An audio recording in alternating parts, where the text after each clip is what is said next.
Maroon 5. A one ಆರೋಪಿ ಪವಿತ್ರ ಗೌಡಗೆ ಜಾಮೀನು ಸಿಗುತ್ತಾ ಅಥವಾ ಜೈಲೇ ಗತಿಯಾಗುತ್ತಾ? ಈ ವಿಚಾರಕ್ಕೆ ಸಂಬಂಧಪಟ್ಟಂತೆ ವಾದ ಪ್ರತಿವಾದವನ್ನು ಕೋರ್ಟ್ನಲ್ಲಿ ಮುಂದುವರಿಸಲಾಗ್ತಾ ಇದೆ. ಕೊಲೆ ಕೇಸ್ನ ಪ್ರಮುಖ ಆರೋಪಿ ಮತ್ತು ಪ್ರಮುಖ ರೂವಾರಿ ನೋಡಿ, A10 ವಿನಯ್ ಅಂಡ್ ಗ್ಯಾಂಗ್ ಬರ್ತಾ ಇದ್ದಂತೆ ಶೆಡ್ನ ಗೇಟ್ ತೆಗೆದ್ರು ಸೆಕ್ಯೂರಿಟಿ. A10 ಗ್ಯಾಂಗ್ ಬರ್ತಾ ಇದ್ದಂತೆ, ವಿನಯ್ ಗ್ಯಾಂಗ್ ಬರ್ತಾ ಇದ್ದಂತೆ ಪಟ್ಟಣಗೆರೆ ಶೆಡ್ನ ಗೇಟ್ ಓಪನ್ ಆಗಿದೆ. ಆ ಸಂದರ್ಭದಲ್ಲಿ ಅಲ್ಲಿರುವಂಥ ಕೆಲವಷ್ಟು ಜನ ಆತನಿಗೆ ಸಹಾಯ ಮಾಡಿದ್ದಾರೆ. A3, A4, A5, A6, A7 ಹಲ್ಲೆ ಮಾಡಿದ್ದಾರೆ. ಇಷ್ಟು ಜನರು ಸೇರಿ ರೇಣುಕಾಸ್ವಾಮಿಯ ಮೇಲೆ ಹಲ್ಲೆ ಮಾಡಿದ್ದಾರೆ. ಈ ಸಂದರ್ಭದಲ್ಲಿ ರೇಣುಕಾಸ್ವಾಮಿಯ ಸ್ಥಿತಿ ಹೇಗಿತ್ತು ಅನ್ನೋದನ್ನು ಕೆಲವರು ಅಣಕ ಮಾಡಲಿಕ್ಕೆ ಫೋಟೋ ತೆಗೆದುಕೊಂಡಿದ್ದಾರೆ. ಫೋಟೋ ತೆಗೆದುಕೊಂಡು ಇವರು ಕಳಿಸಿದ್ದಾರೆ. ನೋಡಿ, ರೇಣುಕಾಸ್ವಾಮಿ ಅಳ್ತಾ ಇದ್ದಾನೆ, ನಾವು ಚೆನ್ನಾಗಿ ಹೊಡೆದ್ಬಿಟ್ಟಿದ್ದೀವಿ ಅವನಿಗೆ, ಅವನು ಅಳ್ತಾ ಇದ್ದಾನೆ, ಕಣ್ಣೀರಾಗ್ತಾ ಇದ್ದಾನೆ, ಏನು ಮಾಡೋದು? ಸೊ ಇದೆಲ್ಲವೂ ಕೂಡ ಚರ್ಚೆ ಆಗ್ತಾ ಹೋಗುತ್ತೆ. ಅವರು ಫೋಟೋ ತೆಗೆದು ಅವ್ರಿಗೆ ಕಳಿಸಿ ಏನೋ ಬಿಲ್ಡಪ್ ತಗೊಳ್ಳೋಕ್ಕೆ, ಖುಷಿಪಡಿಸೋಕ್ಕೆ ಮಾಡಿರುವಂಥ ಕೆಲಸಗಳಿದೆಯಲ್ಲ, ಈಗ ಇದೇ ಬಹಳ ದೊಡ್ಡ ಸಾಕ್ಷ್ಯಗಳಾಗಿ ನಿಲ್ತಾ ಇದೆ ಕೋರ್ಟ್. ಪವಿತ್ರ ಗೌಡ ಒಂದು ವೇಳೆ ಬಿಡುಗಡೆಯಾದರೆ ಏನೆಲ್ಲ ಆಗಬಹುದು ಅನ್ನೋದನ್ನು ಸವಿವರವಾಗಿ ಸರ್ಕಾರಿ ವಕೀಲರು ತಿಳಿಸ್ತಾ ಇದ್ದಾರೆ.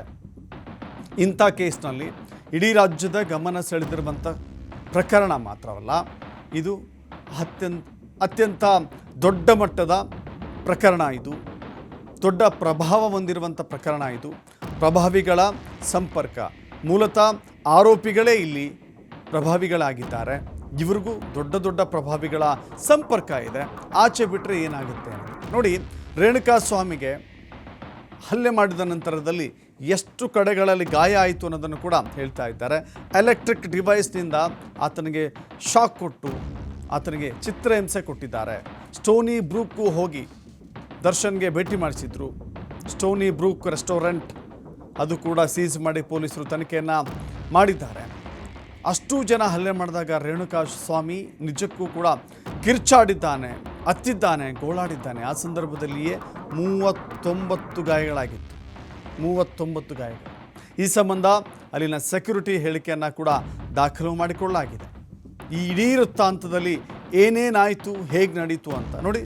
ಸ್ಟೋನಿ ಬ್ರೂಕ್ ಹೋಗಿ ದರ್ಶನ್ಗೆ ಪವನ್ ಫೋಟೋ ತೋರಿಸಿದ್ದಂತೆ. ಇವನೇ ರೇಣುಕಾಸ್ವಾಮಿ, ಪವಿತ್ರ ಗೌಡಗೆ ಮೆಸೇಜ್ ಮಾಡ್ತಾ ಇದ್ನಲ್ಲ, ತೊಂದರೆ ಕೊಡ್ತಾ ಇದ್ನಲ್ಲ, ಅವನೇ ಇವನು ಅಂತ ಹೇಳಿ ಆತ ಫೋಟೋ ಕೂಡ ತೋರಿಸಿದ್ದಂತೆ. ಆ ಫೋಟೋಗಳೆಲ್ಲವೂ ಕೂಡ ಇದೀಗ ಒಂದೊಂದಾಗಿ ಕೋರ್ಟ್ನ ಗಮನಕ್ಕೆ ಬರ್ತಾ ಇದೆ. ಒಂದು ಮುಚ್ಚಿದ ಲಕೋಟೆಯಲ್ಲಿ ಎಲ್ಲವನ್ನೂ ಕೂಡ ಜಡ್ಜ್ ಮುಂದೆ ಸಲ್ಲಿಕೆ ಮಾಡಲಾಗ್ತಾ ಇದೆ. ಮುಚ್ಚಿದ ಲಕೋಟೆಯಲ್ಲಿ ಸಲ್ಲಿಕೆ ಮಾಡಲಾಗ್ತಾ ಇದೆ. ಅದರ ಮೂಲಕ ಯಾವ ಕಾರಣಕ್ಕೂ ಕೂಡ ಪವಿತ್ರ ಗೌಡಗೆ ಇಲ್ಲಿ ಜಾಮೀನು ಸಿಗಬಾರ್ದು ಅಂತ ಹೇಳಿ ಅತ್ಯಂತ ಪ್ರಬಲವಾದ ವಾದವನ್ನು ವಕೀಲರು ಮಂಡಿಸ್ತಾ ಇದ್ದಾರೆ. ಸ್ವತಃ ಪ್ರಭಾವಿಗಳಾಗಿದ್ದಾರೆ, ಸ್ವತಃ ಹಣ ಇರುವಂಥ ವ್ಯಕ್ತಿಗಳಾಗಿದ್ದಾರೆ, ಸ್ವತಃ ಅನೇಕ ರಾಜಕಾರಣಿಗಳ ಬೆಂಬಲವನ್ನು ಹೊಂದಿರುವಂಥ ವ್ಯಕ್ತಿಗಳಾಗಿದ್ದಾರೆ. ಸೊ ಹೀಗಾಗಿ ಇವರಿಗೆ ಒಂದು ವೇಳೆ ಜಾಮೀನು ಸಿಕ್ಕರೆ ಇಡೀ ಚಿತ್ರಣವನ್ನು ಬದಲಿಸುವಂಥ ಎಲ್ಲ ಕೆಲಸಗಳಾಗುತ್ತೆ. ಸಾಕ್ಷ್ಯಗಳನ್ನು ನಾಶಪಡಿಸಲಾಗುತ್ತೆ. ಸಾಕ್ಷ್ಯಗಳ ಕೋರ್ಟಿಗೆ ಬಂದು ಹೇಳಿಕೆ ನೀಡುವ ಬದಲಾಗಿ ಭಯಪಡ್ತಾರೆ. ಭಯಪಡಿಸುವಂಥ ಕೆಲಸ ಆಗುತ್ತೆ. ದರ್ಶನ್ ಒಳಗಿದ್ದುಕೊಂಡೆ ನೋಡಿ, ಕೆಲವರು ವಾದ ಹೆಂಗಿರುತ್ತೆ ಅಂದರೆ, ದರ್ಶನ್ನ ಫೋಟೋ ಲೀಕ್ ಆಯ್ತಲ್ಲ, ಆ ಫೋಟೋ ಏನೆಲ್ಲ ಬೆಳವಣಿಗೆಗಳಿಗೆ ಕಾರಣ ಆಗಿದೆಯೋ ಅದರ ಜೊತೆಗೆ ಇನ್ನೂ ಕೆಲ ಬೇರೆ ಬೇರೆ ಆಯಾಮಗಳಲ್ಲೂ ಕೂಡ ಚರ್ಚೆ ಆಗ್ತಾ ಇದೆ. ದರ್ಶನ್ ಕೂತಿದ್ದು ಯಾರ ಜೊತೆ? ಒಬ್ಬ ನಟೋರಿಯಸ್ ರೌಡಿಯ ಜೊತೆ. ಆತನ ಹೆಸರು ವಿಲ್ಸನ್ ಗಾರ್ಡನ್ ನಾಗ.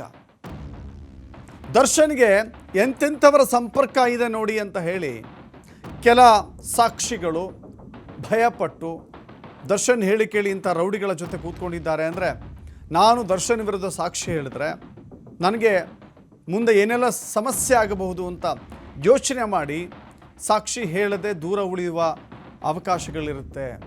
ಸೊ ಈ ಕಾರಣಕ್ಕಾಗಿಯೇ ಈ ಫೋಟೋ ರಿಲೀಸ್ ಆಗಿದೆ ಅಂತ ಕೆಲವರು ವಾದವನ್ನು ಮಂಡಿಸ್ತಾ ಇದ್ದಾರೆ. ಅವರವರ ಮೂಗಿನ ನೇರಕ್ಕೆ ಮಾತನಾಡ್ತಿದ್ದಾರೆ. ಬಟ್ ಪಾಸಿಬಿಲಿಟೀಸ್ ಹೆಂಗಿರುತ್ತೆ ಅಂತ ನೋಡಿ. ವಾದ ಮುಂದುವರಿತಾ ಇದೆ. ರೇಣುಕಾಸ್ವಾಮಿಗೆ ಸಂಜೆ 6ರಿಂದ 7 ಗಂಟೆವರೆಗೂ ಕೂಡ ಏನೆಲ್ಲ ಆಯಿತು ಅಂತ ಮರಣೋತ್ತರ ಪರೀಕ್ಷೆಯ ವರದಿ ಬಂದಿದೆ. 6ರಿಂದ 7 ಗಂಟೆ ಎಕ್ಸಾಕ್ಟಾಗಿ ಈವ್ನಿಂಗ್ ಅಷ್ಟು ಹೊಡೆದಿದ್ದಾರೆ. ಸಾವಿನ ಸಮಯದ ಬಗ್ಗೆ ಪ್ರಶ್ನೆ ಮಾಡಿದ್ದಾರೆ ಜಡ್ಜ್. ಪವಿತ್ರ ಗೌಡ ಶೆಡ್ಗೆ ಹೋಗೇ ಇಲ್ಲ ಅಂತ ಹೇಳ್ತಾ ಇದ್ದಾರೆ ಅಂತ. ಆದರೆ ಮರಣೋತ್ತರ ಪರೀಕ್ಷೆಯ ವರದಿ ಸಿಕ್ಕಿದೆ. 6ರಿಂದ 7 ಗಂಟೆ ಈವ್ನಿಂಗ್ ಟೈಮಲ್ಲೇ ಹೊಡೆದಿದ್ದಾರೆ. ಸಾವಿನ ಸಮಯದ ಬಗ್ಗೆ ಪ್ರಶ್ನೆ ಮಾಡಿದಂಥ ಜಡ್ಜ್ಗೆ ಸರ್ಕಾರಿ ವಕೀಲರು ಉತ್ತರವನ್ನು ಕೊಡ್ತಾ ಇದ್ದಾರೆ. ಹೋಗಿದ್ರಾ, ಹೋಗಿಲ್ವಾ, ಯಾವ ರೀತಿ ಅವತ್ತಿನ ಸನ್ನಿವೇಶ ಇತ್ತು, ಪವಿತ್ರ ಗೌಡ ಪಾತ್ರ ಏನು, ಪವಿತ್ರ ಗೌಡ ಶೆಡ್ಗೆ ಹೋಗಿ ಏನು ಮಾಡಿದ್ರು, ಪವಿತ್ರ ಗೌಡ ಆಕೆಯ ಮೂಲ ಕಾರಣ ಅಂದರೆ ಹೆಂಗೆ. ಕೆಲವರು ಹೇಳ್ತಾರೆ ಪವಿತ್ರ ಗೌಡ ಶೆಡ್ಗೆ ಹೋಗಿಲ್ಲ ಅಂತ. ನಿಜಾನ? ಈ ಎಲ್ಲ ಪ್ರಶ್ನೆಗಳನ್ನು ಅಲ್ಲಿ ಘನತೆವೆತ್ತ ನ್ಯಾಯಾಧೀಶರು ಕೇಳ್ತಾ ಇದ್ದಾರೆ. ನ್ಯಾಯಾಧೀಶರ ಪ್ರಶ್ನೆಗಳಿಗೆ ಅಲ್ಲಿನ ಸರ್ಕಾರಿ ವಕೀಲರು ಉತ್ತರವನ್ನು ಕೊಡ್ತಾ ಇದ್ದಾರೆ. ಏನೆಲ್ಲ ಆಯಿತು, ಘಟನಾವಳಿ ಹೇಗೆ ನಡೀತು ಅನ್ನೋದನ್ನು ನೋಡಿ. ಈ ಪ್ರಕರಣ ಇದೆಯಲ್ಲ, ಅನೇಕ ಆಯಾಮಗಳಲ್ಲಿ, ಅನೇಕ ರೀತಿಯಲ್ಲಿ, ಯಾಕಂದರೆ ಇಡೀ ರಾಜ್ಯ ಗಮನಿಸ್ತಾ ಇದೆ. ಈಗ ಜನರ ಮನಸ್ಸಿಗೆ ಸ್ಪಷ್ಟವಾಗಿ ಬಂದೋಗಿದೆ. ದುಡ್ಡಿದ್ದವ್ರಿಗೊಂದು ನ್ಯಾಯ, ದುಡ್ಡು ಇಲ್ಲದವ್ರಿಗೊಂದು ನ್ಯಾಯ. ದುಡ್ಡಿದ್ದರೆ ಎಂಥ ಅವಕಾಶಗಳನ್ನು ಬೇಕಾದರೂ ಸೃಷ್ಟಿ ಮಾಡಬಹುದು. ದುಡ್ಡಿದ್ದರೆ ಜೈಲಿನಲ್ಲೂ ಕೂಡ ಎಲ್ಲ ಸೌಲಭ್ಯಗಳನ್ನು, ಸಕಲ ಸೌಕರ್ಯಗಳನ್ನು ಪಡೀಬಹುದು. ದುಡ್ಡಿದ್ದವರಿಗೆ ದುನಿಯಾ ಅಂತ ಹೇಳಿ ಅನೇಕರು ಮಾತನಾಡ್ತಾ ಇದ್ದಾರೆ.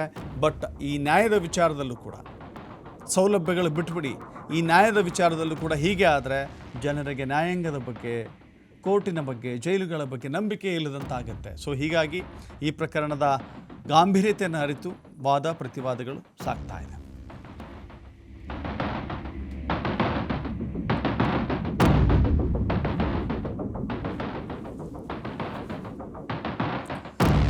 ಎಸ್, ವಾದ ಪ್ರತಿವಾದದ ಅಪ್ಡೇಟ್ಸ್ಗಳು ನಮಗೆ ಲಭ್ಯವಾಗ್ತಾ ಇದೆ. ಬಿದಿರಿನ ಕೋಲಿನಿಂದ ಭೀಕರವಾಗಿ ಥಳಿಸಿದ್ದಾರೆ ಅನ್ನೋದು ಮರಣೋತ್ತರ ಪರೀಕ್ಷೆ ಪೋಸ್ಟ್ ಮಾರ್ಟಮ್ ರಿಪೋರ್ಟ್ನಲ್ಲಿ ಇದು ಉಲ್ಲೇಖ ಆಗಿದೆ. ಸಂಜೆ 6ರಿಂದ 7 ಗಂಟೆ ಒಳಗೆ ಥಳಿಸಿದ್ದಾರೆ. ಸಂಜೆ 6ರಿಂದ 7 ಗಂಟೆ ಆ ಸಂದರ್ಭದಲ್ಲಿ ನಡೆದಿರುವಂಥ ಹಲ್ಲೆ ಇದು. ಆದರೆ ಅವರ ಚಪ್ಪಲಿ ಮತ್ತು ಬಟ್ಟೆಯಲ್ಲಿ ರಕ್ತದ ಕಲೆ ಪತ್ತೆಯಾಗಿದೆ. ಪವಿತ್ರ ಗೌಡ ಅವರ ಚಪ್ಪಲಿ ಮತ್ತು ಬಟ್ಟೆಯಲ್ಲಿ, ದರ್ಶನ್ನ ಶೂ ಮತ್ತು ಬಟ್ಟೆಯಲ್ಲೂ ಕೂಡ ರಕ್ತದ ಕಲೆಗಳಿದ್ವು. ಈ ಬಗ್ಗೆ FSL ವರದಿ ದೃಢವಾಗಿದೆ. ಪಕ್ಕೆಲುಬು ಮೂಳೆ ಮುರಿದು ಶ್ವಾಸಕೋಶಕ್ಕೂ ಕೂಡ ಚುಚ್ಚಿದೆ. ಪಕ್ಕೆಲುಬು ಮುರಿದು ಶ್ವಾಸಕೋಶಕ್ಕೂ ಕೂಡ ಅದು ಚುಚ್ಚಿದೆ. ಎಷ್ಟು ಭೀಕರವಾದಂಥ ಹಲ್ಲೆ ನಡೆದಿದೆ ಅನ್ನೋದನ್ನು ಕೋರ್ಟ್ಗೆ ವಿವರಿಸ್ತಾ ಇದ್ದಾರೆ. ಮರ್ಮಾಂಗಕ್ಕೂ ಕೂಡ ಭೀಕರವಾಗಿ ಥಳಿಸಿದ್ದಾರೆ. ಮರಣೋತ್ತರ ಪರೀಕ್ಷೆಯ ವರದಿ ಬಂದಿದೆ. ಆ ವರದಿಯಲ್ಲಿ ಇಷ್ಟೆಲ್ಲ ಅಂಶಗಳು ಉಲ್ಲೇಖ ಆಗಿದೆ. ಆತನ ಮರ್ಮಾಂಗಕ್ಕೂ ಕೂಡ ಥಳಿಸಿದ್ದಾರೆ. ಆತನ ಬೆನ್ನು ಮೂಳೆ ಮುರಿಯುವಂತೆ ಹೊಡೆದಿದ್ದಾರೆ. ಪಕ್ಕೆಲುಬು ಮುರಿದು ಶ್ವಾಸಕೋಶಕ್ಕೆ ಚುಚ್ಚಿಕೊಳ್ಳುವಷ್ಟು ತೀವ್ರ ಮಟ್ಟಕ್ಕೆ ಆತನ ಮೇಲೆ ಹಲ್ಲೆಯಾಗಿದೆ. ದರ್ಶನ್ನ ಶೂ ಮತ್ತು ಬಟ್ಟೆಯಲ್ಲಿ ರಕ್ತದ ಕಲೆಗಳಿವೆ. ಈ ಬಗ್ಗೆ ವಿಧಿವಿಜ್ಞಾನ ಪ್ರಯೋಗಾಲಯದ ವರದಿಯಲ್ಲಿ ದೃಢಪಟ್ಟಿದೆ. ಒಂದು ಕಡೆ ಪವಿತ್ರ ಗೌಡ ಆಕೆಯ ಬಟ್ಟೆ ಮತ್ತು ಚಪ್ಪಲಿ, ಆಕೆಯ ಬಟ್ಟೆಯಲ್ಲೂ ಕೂಡ ರಕ್ತದ ಕಲೆಗಳು ಪತ್ತೆಯಾಗಿತ್ತು. ಆಕೆ ಶೆಡ್ಗೆ ಹೋಗೇ ಇಲ್ಲ ಅಂತ ಹೇಳಿದರೆ ಹೇಗೆ ರಕ್ತದ ಕಲೆಗಳು ಕಾಣಿಸಲಿಕ್ಕೆ ಸಾಧ್ಯ? ಪವಿತ್ರ ಗೌಡ ಆ ಜಾಗಕ್ಕೆ ಹೋಗಿಲ್ಲ ಅಂದರೆ ರೇಣುಕಾಸ್ವಾಮಿಯ ಕಲೆಯ ಅಂದರೆ ರಕ್ತದ ಕಲೆಗಳು ಹೆಂಗೆ ಸಿಗಕ್ಕೆ ಸಾಧ್ಯ? ಕೇಶವ ಮೂರ್ತಿ ಮತ್ತು ನಿಖಿಲ್ ಶವವನ್ನು ಬಿಸಾಡಲು ತೆರಳಿದ್ರು. ನಿಖಿಲ್ ಶವ ಬಿಸಾಡಲು ಇಬ್ಬರು ಕೂಡ ತೆರಳಿದ್ರು. ಇವರಿಗೆ ಪ್ರದೋಷ್ ಸಾಥ್ ಕೊಟ್ಟಿದ್ದಾನೆ. ಕೇಶವ ಮೂರ್ತಿ ಮತ್ತು ನಿಖಿಲ್ ಶವ ಸಾಗಿಸುವ ಜವಾಬ್ದಾರಿಯನ್ನು ಹೊತ್ತಿದ್ರು. ಪ್ರದೋಷ್ ಕೂಡ ಇವರಿಗೆ ಸಹಾಯ ಮಾಡಲಿಕ್ಕೆ ಹೋಗಿದ್ದ. ಕೊಲೆ ನಡೆದ ನಂತರದಲ್ಲಿ ನಡೆದಿರುವಂಥ ಘಟನಾವಳಿಗಳು ಇವೆಲ್ಲವೂ ಕೂಡ ರೇಣುಕಾಸ್ವಾಮಿಯ ಶವವನ್ನು ಒಂದು ಮೋರಿಯೊಳಗೆ, ಸುಮ್ಮನಹಳ್ಳಿಯ ಬಳಿ ಇರುವಂಥ ಒಂದು ಮೋರಿಗೆ ಬಿಸಾಡಲು ಇವರು ತೆರಳಿದ್ರು. ಅದು ಕೂಡ ಒಬ್ಬ ಟ್ಯಾಕ್ಸಿ ಡ್ರೈವರ್ ಏನಿದ್ದ, ಚಿತ್ರದುರ್ಗದಿಂದ ಬಂದಿರುವಂಥ ಟ್ಯಾಕ್ಸಿಯ ಡ್ರೈವರ್ ಕೂಡ ಇವರ ಜೊತೆ ಸೇರ್ಕೊಂಡಿದ್ದ ಅಂತ. ಹೆಣ ಬಿಸಾಡುವಾಗ ರೇಣುಕಾಸ್ವಾಮಿಯ ಚಿನ್ನವನ್ನು ರಾಘವೇಂದ್ರ ಕದ್ದಿದ್ದಂತೆ. ಆ ಚಿನ್ನವನ್ನು ರಾಘವೇಂದ್ರ ಮನೆಯಲ್ಲಿ ವಶಕ್ಕೆ ಪಡೆಯಲಾಗಿದೆ.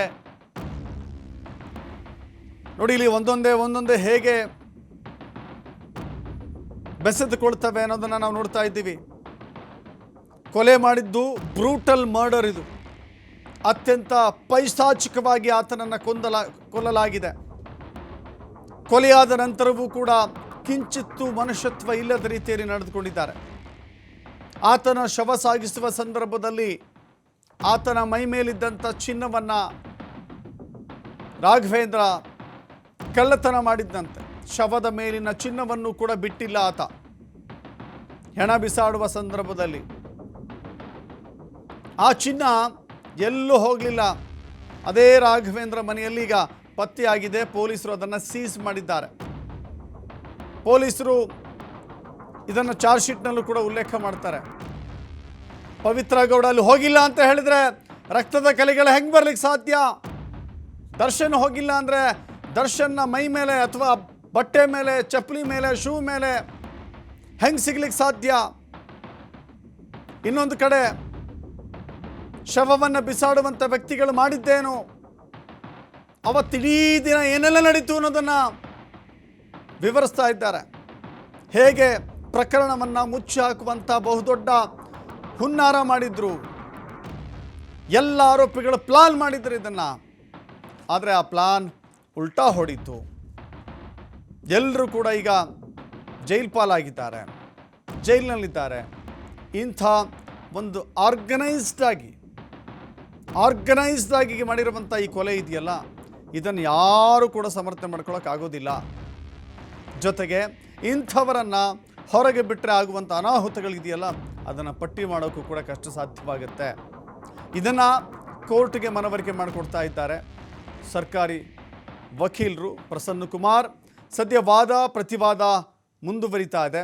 ಒಂದು ಕಡೆ ದರ್ಶನ್ಗೆ ಬಳ್ಳಾರಿಗೆ ಶಿಫ್ಟ್ ಮಾಡುವಂಥ ಸಿದ್ಧತೆಗಳ ಜೊತೆಗೆ ಪವಿತ್ರ ಗೌಡಗೆ ಜಾಮೀನು ಕೊಡಬೇಕಾ ಬೇಡವಾ ಎನ್ನುವ ಚರ್ಚೆ ಕೂಡ ನಡೀತಾ ಇದೆ.